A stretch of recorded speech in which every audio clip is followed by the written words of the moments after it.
and Transportation District of Oregon, TriMet, amending TriMet Code Chapter 28 regulations governing the conduct on district property, including smoking, service animals, transport of pets, and shopping cart regulations. This is the first reading, so no vote.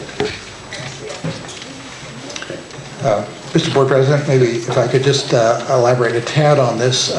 As you've seen, there was really one major change associated with this, and then what I would say are more housekeeping measures associated with these code amendments.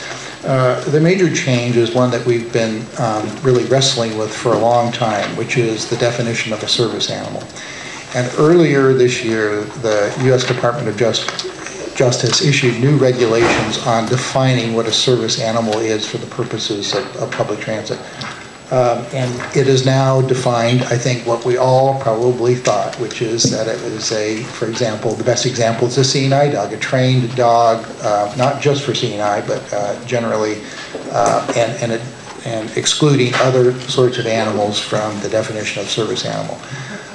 And again, what we saw was, I would say, some people stretching the definition. So a dog on a rope was described in some cases as a service animal to the operator.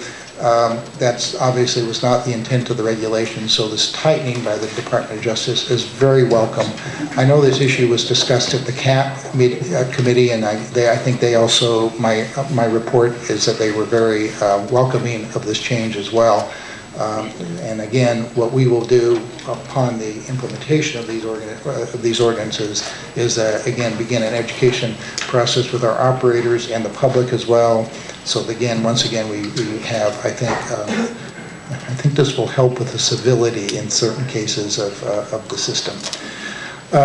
Speaking of civility, there's three other sort of housekeeping that are just worth mentioning. One is inclusion of electronic cigarettes, something that I didn't know existed until we got to this, in the definition of smoking. And there is such a thing now of an electronic cigarette. I won't try to explain it, but it would be sort of the same issue, and beginning to wrap that into the sort of normal no smoking portions of our code. Sort of clarifying the requirements to transport pets, making sure that if there are carriers, they don't block the aisles, provide other public, if you will, inconvenience, and to sort of clarify that the shopping carts that are allowed on TriMet vehicles are those two-wheeled carts that we use in walking to and from the grocery store, not the four-wheeled shopping carts that are used within the store. So those are clarifications that are included in this code. And again, no action required, first reading today. Thank you. That concludes the resolution portion of the program, and we are about to end the formal meeting and begin taking testimony under public forum.